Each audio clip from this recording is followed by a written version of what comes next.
Okay, just a second. Okay, we're live now. Good morning, everyone, and welcome to another episode of the Crypto Hour. Today, we'll be looking at several things. First of all, as usual, we start from the macroeconomic situation, and then we move on to the crypto issues. Okay, but let me start sharing straight away so we can go right into it. Okay. There's three things really when we look at the macroeconomic situation. The three main things that we look at. One is growth. One is the job situation, hiring trends, and the other one is inflation. Okay, this week. So yesterday we had the inflation announcements in the US for the US dollar. You can see. Oh, first of all, can you see my screen? Just wanted to double check. I'm not just. Yes, we can. Yeah. Okay. Fantastic. Okay. So so this is one of the aspects of this is the inflation, and this is just being announced as we talked. Like there was yesterday the consumer price inflation, which confirms the downward trend, as you can see from still at 0.2% month on month and through 3.2% on a yearly basis. So this one really is the sum of the last 12 of these. The trend now, you can see if you multiply 0.2 times 12, that will give you 2.4%. Okay, so we're already trending between 2 and 3%. Today we're going to have the producer price inflation. So how much pressure is putting from the producer sides to the inflation figure. So from yesterday and today we had that. Then last week on Friday we had instead the second part of the equation, which is the jobs. Okay, so and the job situation, so inflation has been getting lower and lower. Okay, the job situation has weakened quite considerably lately. So if we so this is how you can get an idea here. If you click, can you see we're on Forex Factory, the economic calendar. If you click on this icon on the right hand side, it says open graph, we can get an idea. So we can get a line graph, it's easier to read, and we can go into the range. Sorry.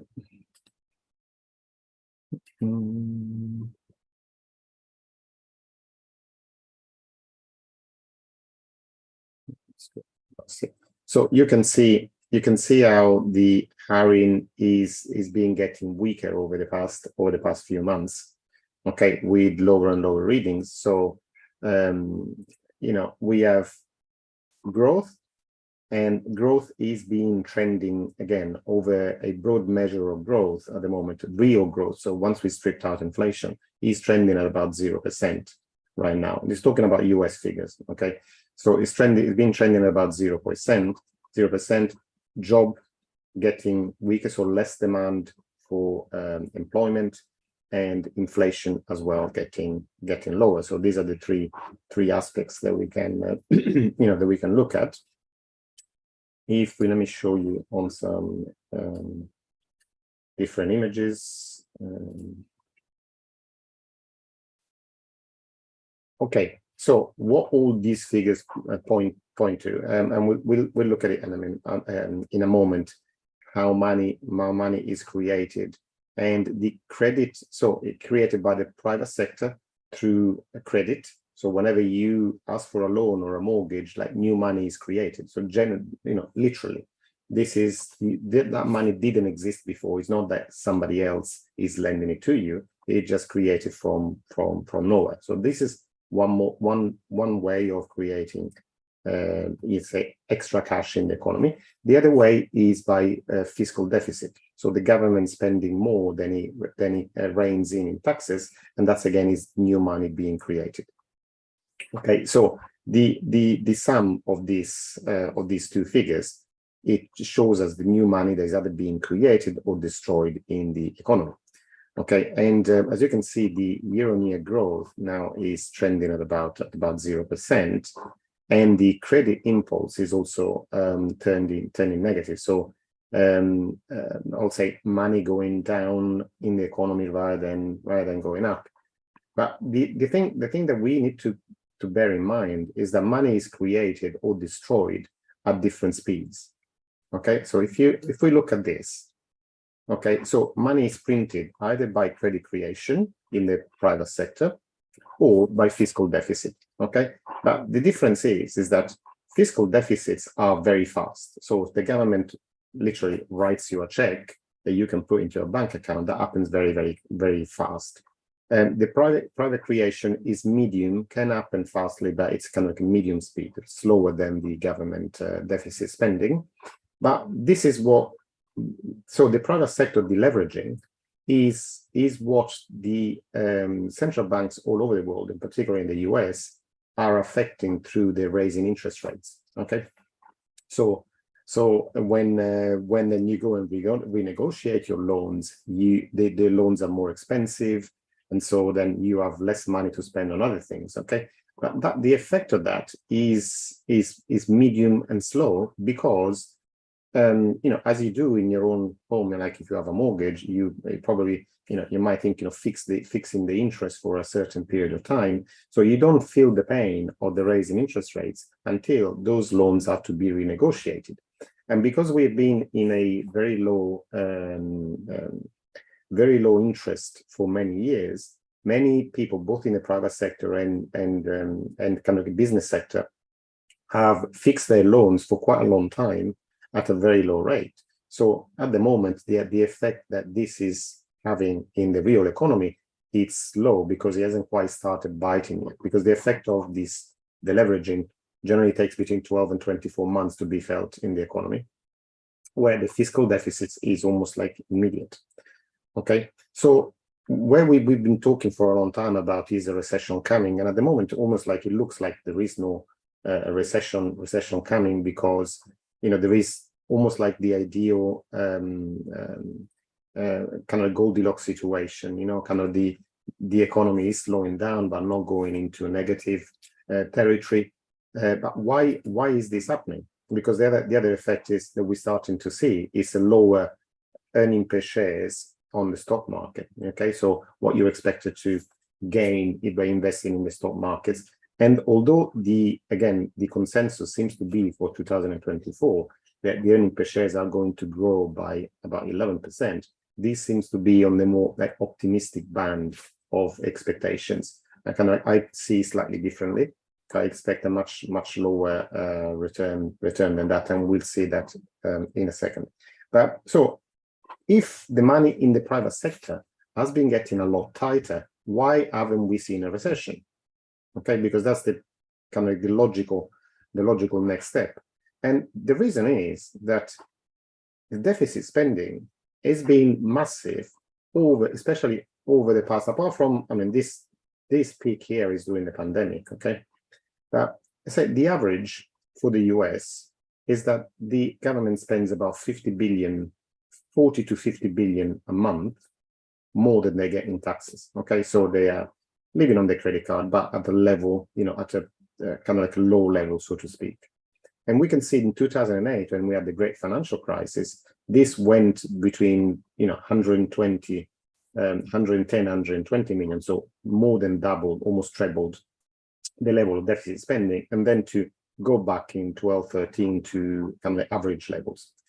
Now, if you can see, after the pandemic, we had the initial tightening, and we went back to those kind of average levels, but not for very long, because in the past 10 months, again, the Biden administration has started spending like crazy. Okay, and so this has counteracted. So this is money creation, okay, money printing. All right, and that's been in a way counteracting the effect of money tightening, called money destruction, happening in the private sector, which happens in a slower fashion than it does by fiscal deficit spending. Okay, so in a way, the private sector has been in trouble. So just imagine, if you're hungry, you go wherever, to a restaurant, to the fridge, and you get some food. And in this case, it's almost like if you're hungry and somebody is feeding you Pepsi. Okay, So they just like it's a huge sugar rush in a way, and that is they trying to fix the problem through through a very very let's say short-term decisions in a way that they are not good for your well-being, for your health. So this is in in economic terms. Okay, so we have this situation now where the economy is being held up by credit card spending, really. Okay, from the government point of view, so spending more money than what they are getting in. So this is I was saying, this is the National Bureau of Economic Research, and they have kind of like seven different indicators that point to a kind of like a real growth, which, as you can see at the moment, is just about 0%. So what this means in kind of the stock market terms and kind of like potential for investing, I would say, on the stock market or not, is where I did have it from last week. I think I already showed you this last week. But the difference now is this graph. Yeah, I'd say the risk premium. So this is what you can be expected to earn from the stock market on top of a safe investment option like in the 10-year US government note. Is actually gone right down. So where before the average was about like a 6 to 7% risk premium by investing in the stock market, now it's gone to just below 4%, about 3.8%. So the investment in the stock market is not as attractive as it was even last year and the year before. So we are going towards almost like being half the expectations of investments, and if you look at it, here, so this is the inverse of the price earning ratio. So the expectation are to make over the next year about 5%, 5.2% in the stock market. Okay, so if we transfer this and we'll move away from this and we'll go on to the price. Again, let me just get the zoom controls out of the way. So we can see here, this is S&P 500. Okay, let me show you so I can see the whole picture. So this is from the beginning. So let's have a look. 2000. So the top was 2020, the beginning of 2022. Okay, now as you can see, we reached a supply zone, which was the end of March 2022 high, and prices being rejected out of the supply zone. Now, maximum that the markets are expected to grow are about 5% from here. So if you add 5% to about 4,500, what do you get? Is about 225. Even if you add it here from the top, we are maximum expectation are to get to about here, about 4,800. So 4,700 to 4,800. So it's not a great growth from when we are right now. So and so what's the risk? So this is the low that we reached in end of 2022. So which will be a nice drop of more than 25%. So in a way, this is how you see you risk 25 to make 5. I mean, it doesn't really make much sense from an investment point of view. I mean, if we just having to look at the graph and thinking, where are we at the moment? We are still in an uptrend, because if we look at the latest trend, so this is the uptrend. Now you can see. Let me just make it a different color so you can see it better. Okay, so this is the uptrend, and at the moment, until we break this low, okay, with the uptrend will still not be broken, will still be in an uptrend situation. But we have reached a level of supply which is being rejected, and at the same time as the uptrend, we also starting to have a baby downtrend. So again, let me just do this in a different color, in red. Okay, so it is kind of like from an investment point of view, it's a little bit of a dangerous position to be in with regards to to stocks and shares. And at the same time, I've not been telling you this as a pretty much as a broken record, but the best investment opportunity at the moment is presented probably by bonds. Okay, so if you this graph here shows you the so basically the 30-year US rates 5 years forward. Okay, so the market implied expectation for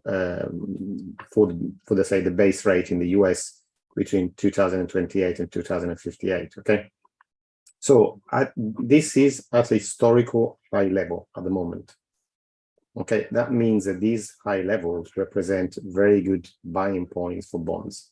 Okay, because as interest rates drop, and they are expected to drop from March of next year, so this is the expectation for interest rates. Okay, so at the moment this is where we are, and we expect it to stay here until the January meeting, and then from the March meeting onwards, we are expected to drop until we get to about 4% from 5.5%, 4% by the end of next year.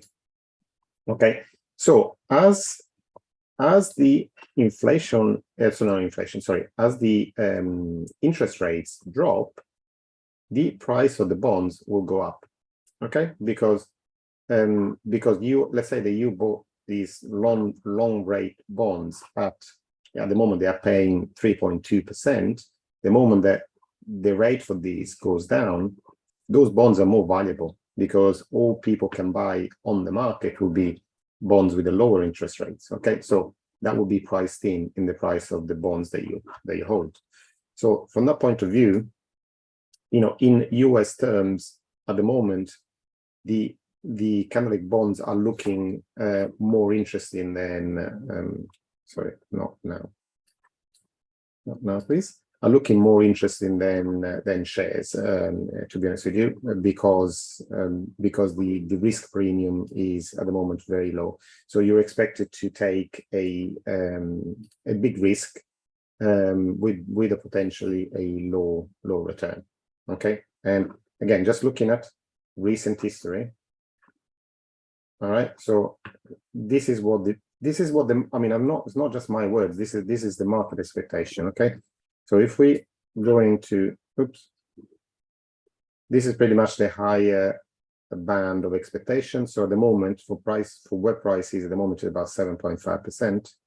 But if we look at the lower band, is 22% from now. So we have a potential plus of 7%. Plus potential minus of 21%. So it's like inverse. It's almost like 1 to 3 risk to reward. So you're risking 3 to get 1. Okay, which for me doesn't really make much sense. Okay, and that's it for the say economic talk. Let's go into some crypto. Okay, so let's go now on to Bitcoin, and I'll explain. So this is what nothing much has happened really recently over the past few days. This is a daily chart. Okay, so nothing much really over the last week. The only thing, there's been a little bit of optimism coming into the Bitcoin camp. And crypto in general, for the simple reason that one of the big events that could have actually pushed the prices a lot lower has been averted, and that was the where are we? Sorry, that was the curve tokens having to be sold because of the situation of where the founder had staked a lot of the tokens on, that this has been now averted. So that kind of potential liquidation founded by the Curve, faced by the Curve founder, has now been avoided with some backers that have supported the position. So the reason that big event that could have pushed the price a lot lower is just not happening. Okay, so we're still in the same situation where we have really been since March. Not much has changed. As you can see, we are in this band. Eventually, when there is some momentum that would push price above around 32.5 and stay there maybe for a day or two, then very quickly in 2 or 3 days we'll move to the other range, which is between 37 and 42. Okay, so I'm not saying that there's no investment advice here. Okay, I'm just telling you how I see things and telling you my opinion. Okay, and from a technical point of view, from trading, you look at areas of supply and demand. So this is an area of supply because an area in the past where prices declined strongly. Okay, now this is another area of supply because from here the price dropped again strongly until it got to this level here. In between, there is nothing really. So there is an absence of trading. So all these areas are telling you that there is a lot of trading going on. People buying, people selling, people buying, people selling. You know, price going up, price going down, price going up, price going down. Okay, here in the middle, there is nothing. There are no buyers here, pretty much. I mean, obviously I'm exaggerating a little bit, but basically price is dropping quite freely, almost like on a free dive, free drop. So in between, if price has got a memory, so as price will start moving up and going towards this group of sellers, just imagine these are sellers, they are still at the starting block, they're still there, they're still wanting to sell. Before we reach those group of sellers, there's nothing in between. Nobody here that will be willing to sell when price starts going up. Okay, so this move will happen very quickly, but for it to happen, there must be a catalyst or a reason for price to move forward. Okay, and one of these reasons, the things that everybody's been waiting for is the approval of a spot Bitcoin ETF. Okay, so this ETF, for those of you that don't know, I mean, I've said it again several times, but for those of you that might not know, it's an exchange traded fund. So it's a fund where you invest your money, the money that you put in, real money, so say not crypto, but real money, then gets pulled together and invested to buy Bitcoin on the market. So not in futures like the ETFs that are available already now, but in the real market, so buying real Bitcoins. Okay, so obviously, if that happens, it will make a lot easier for a big group of people to now invest in cryptocurrencies, because they don't need to do anything complicated. They just need to go to their broker and say, buy me so many shares of this ETF, full stop. So then the money gets put in that ETF and Bitcoins are bought. So that would be a big buying pressure because the supply is, as you know, the Bitcoin is limited and the demand in this case will grow. So when there is an imbalance of supply and demand, price moves. When there is equilibrium in supply and demand, this is what price does. Okay, so in here, for example, if I have to show you where the imbalances are in supply and demand, so this is an imbalance. Okay, for example, let me just always got the controls in the wrong way. So this is an imbalance with, obviously supply outstripping demand. There's another one here. This is another imbalance. Oops. Okay, and on the other side, we have an imbalance here. But this time where demand outstrips supply. Sorry.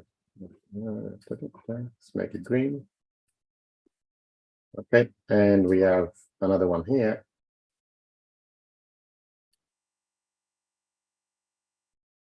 Then you start getting the picture. And another one here.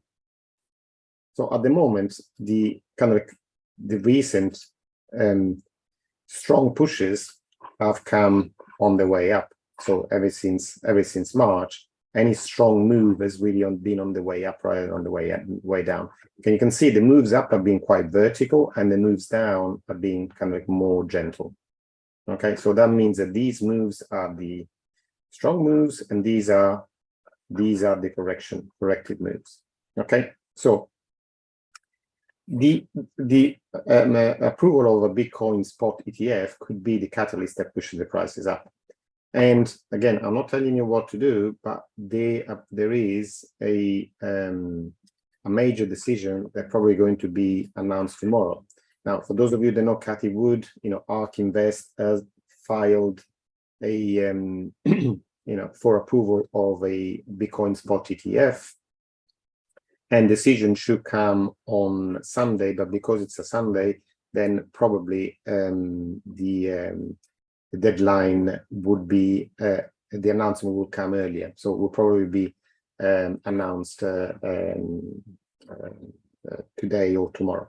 Okay, so if the announcement is positive, probably would be negative. Okay, I'll just prepare you. But if it was positive, what would probably happen is that some of the other ETFs like the BlackRock and other ETFs that have been presented, like Fidelity, will also get approved very soon. That will bring a big demand to the Bitcoin market. Okay, so that's a potential, depending on what happens. But if one of these ETFs, and if and when, because everybody expects them now to be one approval at least before the end of the year. So when and if that happens, then it will be a big push up. Okay. Now, so if you're holding Bitcoin and other main cryptocurrencies, then you would see obviously an increase in the value. Now, before we get too excited, I'm to bring it down to a little bit. I don't know if any. So we're all encouraged to to hold our funds on crypto wallets, private wallets instead of exchanges. Now there is a problem with one of the popular wallets. It's called Libitcoin Explorer. It's a crypto wallet tool. Now, which allows some hackers to get access to your wallet without you knowing anything about it. Because what happens is that when these wallets are created, they you got a seed phrase, or you have 12 or 24 words which you have to write down in a certain order. Now, if hackers knew some of those words, okay, so the first maybe 3 or 4, that will make their job a lot easier, because the iteration they need to do are a lot less, and then they wouldn't need to have a supercomputer, but a simple PC would be able to hack into your wallet. Okay, what happens with some of these, including Trust Wallet, is exactly this hack, where in generating, let's say, in generating a new wallet, instead of doing a completely random set of words, they almost imagine that if they always started each new wallet with the same 2 or 3 words. Okay, doing that for certain wallets made this process a lot easier. Okay, so we had this Libitcoin and Trust Wallet that suffered exactly this exploit. So it's a period where we have to be extremely careful on how we hold our funds, and also, and this is even more important, because if you can't be sure that even your wallet is safe, how can you make sure that a hacker doesn't find you? So even if you have a cold storage wallet, okay, like a Ledger, like Trezor, if somebody can get into your seed phrase, your funds wouldn't be safe. So what I would encourage you to do is that the way that you are seeing online, so the addresses that you link to apps that you want to interact with, Web3 apps. So you link your MetaMask or your your Exodus or whatever wallet you have to a certain app, maybe to do some staking or something. Now, those addresses, try not to use the same address where you store the majority of your funds. So you can generate on a lot of the wallet software, you can generate more than one address per cryptocurrency. So get into the habit of using one address for your long-term storage and one address for your online activity. Because the only way that people can come and scam you is, apart from the things that you can do to protect yourself, is by finding your address. So they first of all need to get your address from somewhere. Okay, this long string of numbers. And so then once they found the addresses and the ones that they want to hack into, then they do that. But first of all, they need to find the addresses. So if you use an address for long-term storage that you don't really post online anywhere, then that would be a lot safer. So even within your wallet, you can transfer funds from your long-term storage to a short-term Web3 access that you use to interact online. Okay, so that would be my recommendation.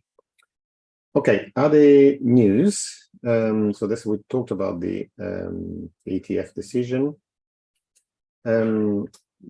This is Sophie Bank, which is one of the few banks that still deals in crypto in the US.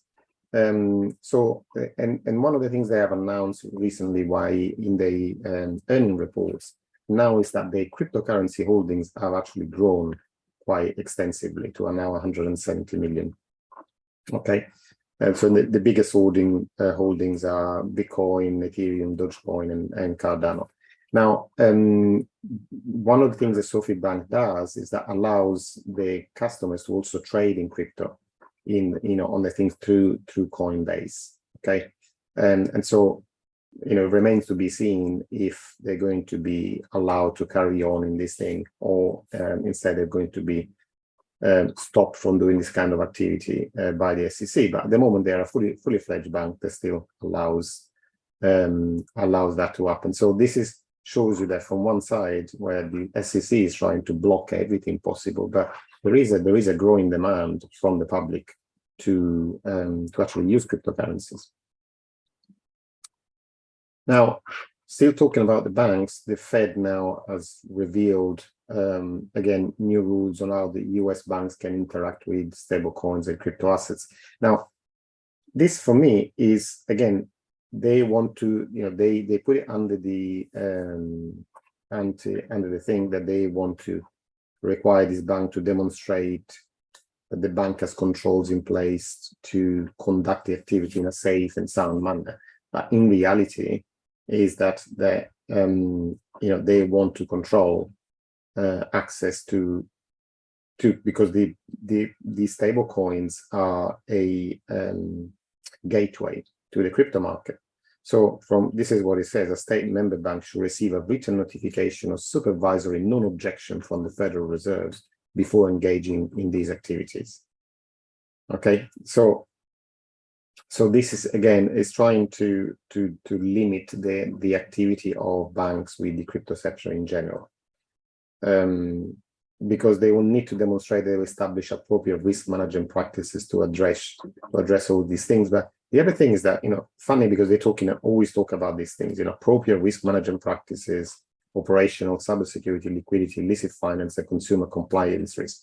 The one thing they don't do and tell you what you're supposed to do if you're a bank to make sure that you get approval, because they haven't quite established a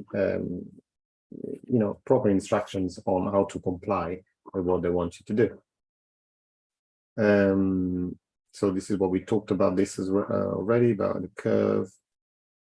And again, I still keep bringing to you practical uses of blockchain and cryptocurrency. Now, this is the Bank for International Settlements. this unveiled a new initiative called the Payments Interoperability and Extension Task Force, which will include the participation of Ripple or XRP.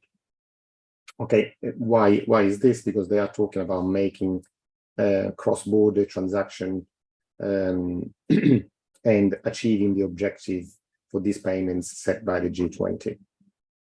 Okay, so they want to increase the speed and reduce the cost of payments over borders. So you can see the use cases. Although I don't like Ripple, to be honest with you, and I see them more and more in league with the existing powers to be, but at the same time is again talking about blockchain initiative to improve common world solutions. Okay, and these are some developments that it's an article with some developments that could attract the public's interest in the crypto industry. Okay, some things that could help bring the next level, the next wave of crypto users for people that don't already use crypto. So from obviously branding and main brands, whether it be Nike, Coca-Cola, Louis Vuitton, and something like this, offer more experiences, digital experiences, especially with digital assets, etc., that will bring new users, especially with NFTs. We've seen many companies, for example, selling clothing, and at the same time, when you buy an item of clothing, then they'll give you the digital item as well with that, so you can use it for your, if you, on Facebook, if you have an avatar, you can actually dress your avatar with the clothes that you bought in the real world, etc. These are kind of other things, is like consumer protection policies that can again be brought forward by the adoption of solutions in blockchain. A rise obviously in price, because that's what people are greedy, obviously. So as price starts going up, a lot of people may want to buy, and this is always baffles me. Like you get a lot of people that will be happier buying Bitcoin at 50,000 than they are buying it at 28, as 29 where it is now. But that's the way it works, and so we'll see a increase in interest when price starts going up. Adoption by e-commerce platforms. Okay, so again, adoption of crypto being possible as a way of payment on e-commerce, again, will bring new users. The expansion of real-world assets that are which combine actual real-life entities with the blockchain. So buying and selling shares on the blockchains, for example, or fractionalizing property, where you can buy a bit of property on the blockchain, or property transactions that's well on the blockchain. So all different things that can be done in the real world.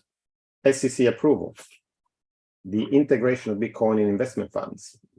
Again, and this is what I was talking to you about. For example, it's two things. One, it would be an ETF, launch of an ETF, spot Bitcoin ETF. The other one could be the improvement of custody solutions, because investment funds do need a certain level of security. So the improvement of custody solutions to make sure that they can invest in cryptocurrency safely, that could bring more investment funds to the cryptocurrency world. A killer use case. So finding something that can be done anywhere else that needs like a Web3 product that can again bring new users. This is kind of like unlikely a return to crypto protest routes, like the reason why Bitcoin was being launched at the first place. Approval of the BlackRock or any other major providers ETFs, widespread adoption of CBDCs, or more user-friendly wallets and futures. And we've seen one of the big announcements of this week was PayPal. PayPal has launched its own stablecoin. Now, again, nothing new. The stable coins have been in the market for years, but PayPal has got a lot of customers. Okay, so again, it doesn't change the game for people that are already in cryptocurrency. It might bring new users to cryptocurrency, because once they have stable coins and money can be moved easily and quickly. Just imagine now, again, moving money through stable coins from country to country through the PayPal network. It doesn't involve people having to create, I don't know, a Bitcoin or a Ripple wallet or something like this, and doing difficult things, and maybe in some countries to onboard money from the banks to the crypto world. It cannot be done from the safety of the PayPal account, so to speak, because a lot of people already have a PayPal account, and then they can use that to access the crypto world. Okay, very quick. I just want to do very quickly a couple of new things, and then I want to show you a brief video of Safety Namus, which is an economist that's published many books about Bitcoin, but also is an Austrian School of Economic proponent. So it talks about the gold system quite a lot, the gold standard, etc., etc. This is only a 5-minute interview, which would be interesting to listen to. Let me just do a couple more things. Now, one thing for which I think I was telling you before, that all the pressure on especially stable coins from the US is quite short-sighted, because 70% of USDC, and probably there will be similar figures from other stablecoin providers, the adoption comes from non-US markets. So these are, people outside of the US that are wanting to find an easier way of using US dollars, because it's very restricted to use US dollars, away from the US. So in a way, this is a new use case for US dollars that would, shore up the accounts in a way of the US at a moment where there is a lot of talk about the US dollar stopping to be the international currency of for international trade, and the new BRIC currency being launched, etc., etc. Okay, so the stablecoin market could be a way of propping up the US dollar for a lot longer, in a way, at least until there is a bigger development, until we move to a completely algorithmic stablecoin system that doesn't rely on the US dollar. But we're still a bit away from that adoption being, although there are some algorithmic stablecoins already, they have got no way near the same business reach as the Tether or USDC or even BUSD stablecoins. Now, a couple more news. Now, one of the interesting developments, as I say, there's one thing, there are two ways of trading crypto. One of them is spot, so the real coins, so to speak, and one of them is through futures. Now, spot Bitcoins have seen a accumulation that keeps coming. So these coins for bears need to be sold. So if they don't have coins to sell, then price cannot be pushed a lot lower, because there is it's difficult to find coins now, bitcoins to sell. So at the moment, most of the volatility, the volume of spot versus derivatives at the moment has been dominated by derivatives traders, because the number of spot bitcoins on the exchanges have been declining steadily for a while now. So now, as I told you, the kind of like long-term holders of Bitcoin are not sellers. Okay, so they keep accumulating, they keep buying Bitcoin on the expectation that at a certain point, whether it's a new ETF being approved or just simply demand, will take Bitcoin to the next level and to 6 figures and beyond. couple of new things. Again, as we're talking a little bit about Cardano, my favorite blockchain. And as you know, we have Jonathan in the room that runs a Cardano session every Friday at 9:30. So I'm sure that Jonathan will post the link on the chat, and I would encourage you all to go and take part in that session as well. So the Cardano, again, big holders have now been accumulated as well. This is a on-chain analytics firm called Sentiment, okay, which is very reliable. And I say they've been accumulated, stocked up an additional 116 million in Cardano. Okay, so they are at the highest level. Sort of big holders called whales and sharks, holding between 100,000 and 10 million ADA, have now accumulated back to the higher level since September 2022. Okay, and on top of that, on-chain transactions volume has been rising nearly every week for the past 6 months. So these are both two very bullish metrics for Cardano. And again, I'm not investment advice, but this is the real things that you can look at, right? And is this coin going to moon or whatever that you can hear on YouTube. There's actually real numbers that we can base some expectations on. Another thing, again, on Cardano and DeFi, although DeFi is still very new on Cardano, now they reach a new milestone now with 600 million ADA being locked in DeFi on the system. Now, as you can see, this is from DeFi Llama, and it's been rising steadily since February. And then now the main application, these are DEXs or lending protocols on Cardano. Do we have a list? There was a list of the main things, but they would be like MinSwap, and MinSwap is the biggest, and there we are.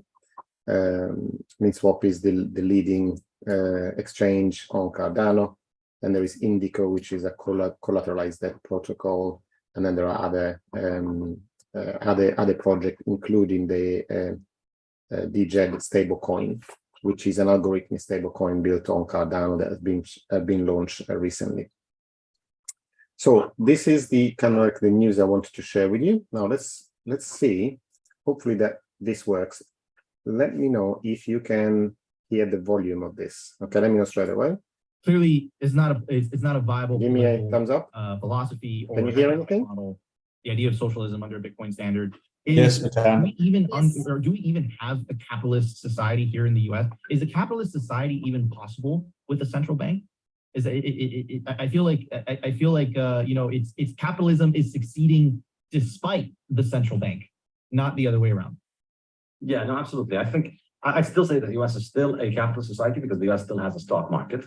And so it's possible for you to own capital, and it's possible for you to buy and sell capital. So for all of its bad features, the US, Western Europe are still capitalist societies because you have a stock market. That's Mises' definition of what constitutes a capitalist economy, which I adopt in my book. And I go in chapter 12 of the book, I go over several countries and I look at their history: Russia, Poland, Germany, Sweden. And I look at how, if you look at their history and you use this litmus test, do we have a stock market or not? It actually fits very well with the history of those places. That, yeah, this is when they were communists, this is when they were socialists, this is where they were capitalists. So I'd say the US is still a capitalist economy, but I would say, as Mises also says, it's a capitalist economy with a monopoly on money, with a government monopoly on money. Is an unstable equilibrium. It's a contradiction essentially, because money is a very important good, and it is 1/2 of every transaction in a market economy, because the market economy is built on money. As I was saying earlier, every transaction is exchanged something for money.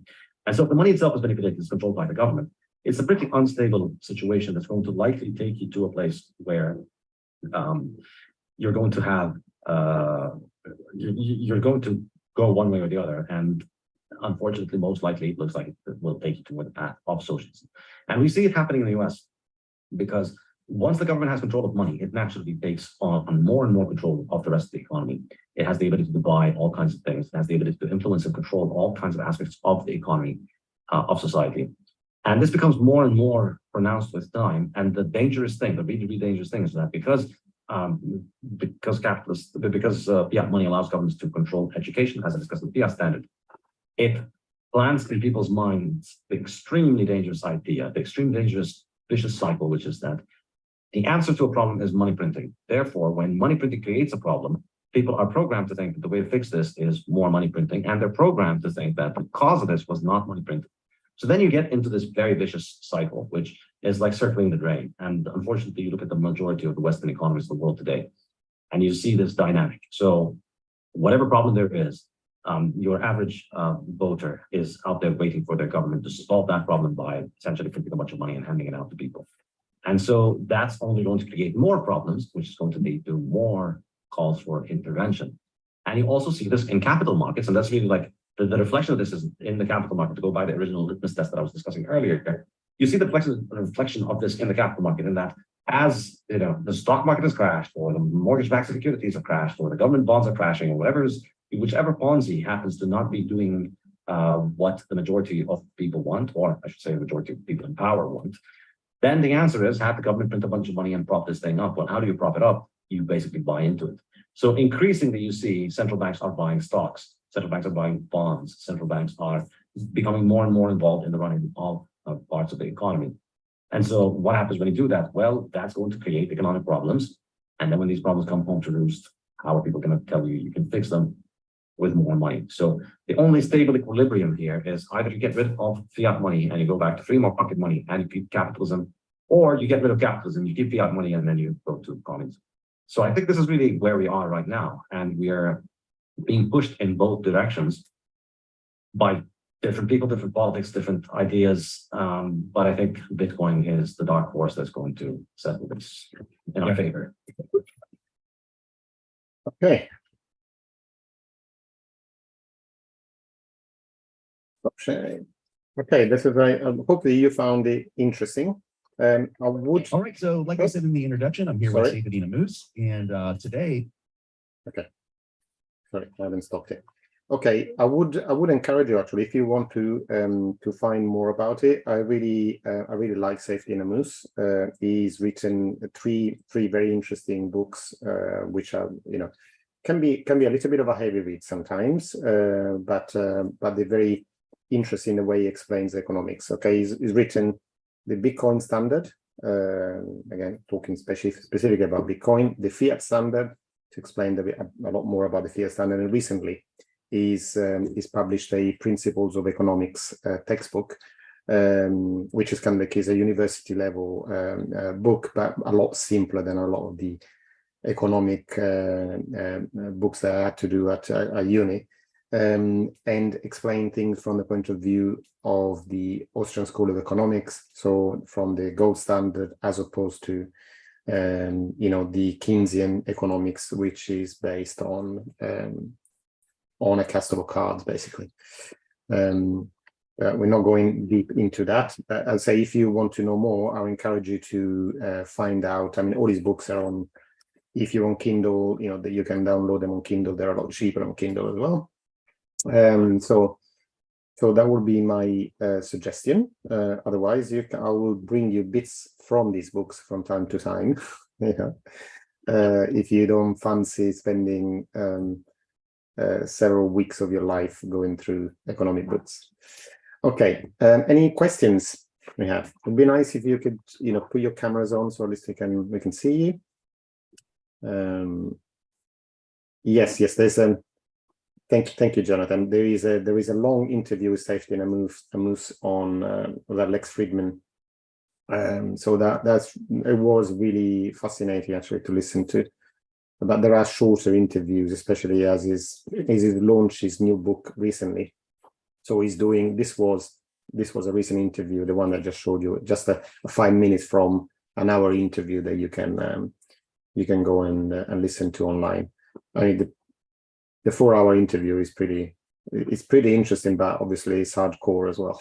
So you need to have 4 hours of your time listening to economics chat is quite, yeah, you need to be inclined to do that. But if you don't, then just you can find lots of 5 minutes, 10 minutes cuttings here and there on YouTube. Okay, do we have any questions? Come on, guys, don't be shy, don't talk all at once. Yes, Luca, I've got a question. Sure. It's on crypto exchanges. So we know the Coinbase is, I think, being sued by SEC or being looked into. Would you still use Coinbase, or would you look at using another one? Yeah, I generally don't use Coinbase. First of all, Coinbase is pretty much US centric. They don't use Coinbase for 2 reasons. One, that the number of coins that you can access on Coinbase is quite limited. Secondly, more expensive than any other exchanges I've tried. So I don't tend to use Coinbase. They don't have any particular. Yeah, the only plus is that they are regulated because they're quoted in the stock exchange. But to be honest with you, I wouldn't use them. But the actual SEC case is got nothing to do on the safety of Coinbase as an exchange. It simply is the fact that they are, they're trading in securities. This is the alleged, problem, that they're trading in securities without having a license. Okay, so even if they lost the case, they just say, okay, look, we're not trading into these tokens that you have highlighted, and the problem disappears. If you want to have a look at the tokens, they are alleged securities. Let me just share for a second again. You can have a look on CoinGecko now, because CoinGecko very cleverly. Oops, sorry. Let me just make this. How do I get out of this? There we are. CoinGecko, if you go onto cryptocurrencies and categories, now has one category which is alleged SEC securities. So these are all the tokens that are being listed not just in the Coinbase case, but on other cases by the SEC. All these tokens here have been, according to them, alleged securities. Okay, so these are the tokens that places like Coinbase and other things will be restricted from transacting in the US at least. Okay, so that's the issue. But there's no problem with Coinbase as a place, as an exchange as such. Okay, any other questions, please? Awesome, thank you. You're welcome.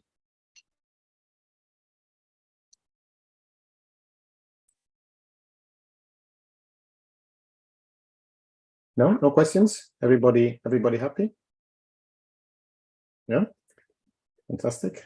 That's the Chad. Look forward to seeing you tonight. It will be a long night for us. By the way, from any of you, I don't know how many of you are taking part in the wealth game. But if you still, if something is going to go on tonight and tomorrow night, if you haven't registered, you're interested in registering, then just send me an email and I'll send you the link. This is my email address. It's a IAW initiative that we're going to be playing over the next 2 nights for us, the next 2 days for you lucky people in Australia and New Zealand. But for us, it's kind of unsociable hours. So I start at 11 o'clock tonight and finish at 5 o'clock tomorrow morning. Yeah, which is crazy. So I'll be probably getting some sleep this afternoon before we start, and then lots of coffee. Lots of coffee. Okay. But let's say if you're interested, then let me know. If you're not part of AAW and you want to take part, then because it's a great couple of days, and you can get a lot of investment experience, almost like in playing a game in 2 days, and will be more than your investment experience that you'll get in 5 years in the real world. So it's a really, really great opportunity. anyway, I will leave you to the very capable hands of Jonathan. So I recommend that you go and follow his Cardano session at 4:30. The link is here in the chat box. So if you can see there, fluid7.com, etc., that's the link to follow. And I will see you again on, if you're in AIW, I'll see you again tonight. If you're not, I'll see you next week. Okay, so have a great weekend, everyone, and we'll see you soon. Thanks, Luca. Goodbye. What you do on your birthday weekend, eh? Sorry? Yeah, what I do on my birthday weekend. I extended, my birthday was done yesterday. So, Wow. yeah. So this is done and dusted, done for another year.